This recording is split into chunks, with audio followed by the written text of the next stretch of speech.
Again, this is Dr. Kalia. Today is March 28th, 2020, and this is video 5, and these are coronavirus pandemic Terminator series, and we are going to pick from slide number 19. So on slide number 18, I was showing you the scientific blind spots. So the model that was developed in 1940s was during the days of TB or tuberculosis ravages. And at that time, it was postulated that when somebody coughs, cough droplets laden with the TB bacteria, or in this case, coronavirus, 80, 90, 95, or maybe even 99% would land right in front of you within 6 feet distance. So that's where that 6 feet distance comes in. But nowhere in that model says that 100% of the droplets would land. And clearly the smaller droplets that are in the 5, 10, 15, 25, 50 micron range are going to continue floating in the air. And even with small air currents that come out of our air vents, those are going to float around in the room, and the indoor air is going to very quickly become contaminated. So on our slide 19, we have a very nice picture of a sneeze or a cough. And you can see the cough droplets, how the vast majority of them are indeed captured and are going to settle. Again, the flaw of cleaning that we are supposed to clean these surfaces. So since I have spent large part of, not large, all part of my adult life in a doctor's office or in surgical suites, in the hospitals, when I'm sitting in my exam room in the hospital, when patients are coming and coughing, I have always felt that whatever they're coughing, whatever the cough droplets contain is contaminating my entire desk, my entire all the things that are on the desk, including desktop and keyboard. And it is impossible to get into all the nooks and crannies of keyboard and other items on the desk, and they all become contaminated. And I don't care how nicely and how often you clean, that surface area is going to be impossible to clean in a doctor's office. And again, I'm going to extrapolate there from there. If you are standing in a checkout counter, all the equipment that is on a checkout counter is going to become contaminated.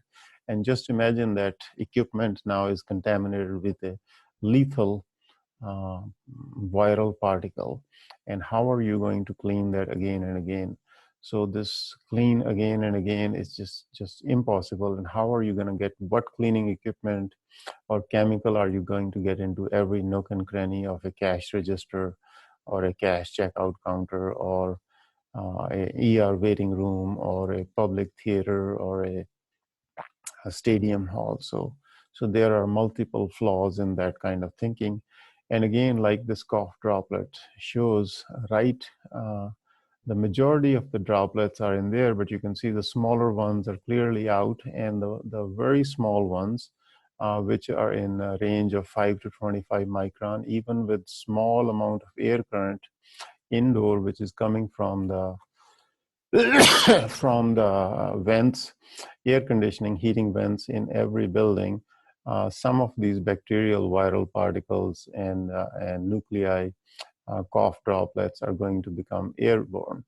And then we have to think of this coronavirus pandemic in terms of contaminated indoor air rather than 6 feet distance. That 6 feet distance in a static environment where the cougher and the person who is coughing and the person who is on the receiving end of the coughed particles, if they both stayed in a static environment of 6 feet, that might be fine.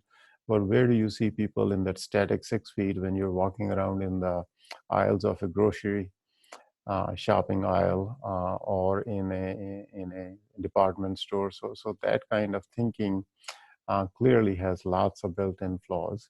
And this slide 20 is just another fine mist that is being coughed or sneezed out of by this person. So to go further into on how these droplets would be distributed in the air and on the table surfaces, which are always in front of us, I wanted to make a couple of videos, but unfortunately, with short time supply that the video did not work out perfectly.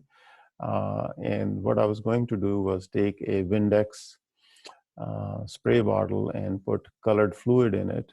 And when I put the colored fluid, when the color was minimal, which when the bottle looked adequate, but when you spray it out, it didn't come out as colored particles. So I went ahead and added a lot of color, and that colored pigment plugged up the Windex bottle, so it did not spray very well. So then I went ahead and just took the nozzle of the or the lower handle of the sprayer, and on white paper just kind of randomly distributed those big blocks just to make an educational point. So I'm going to play the videos that I made in my driveway outside my garage.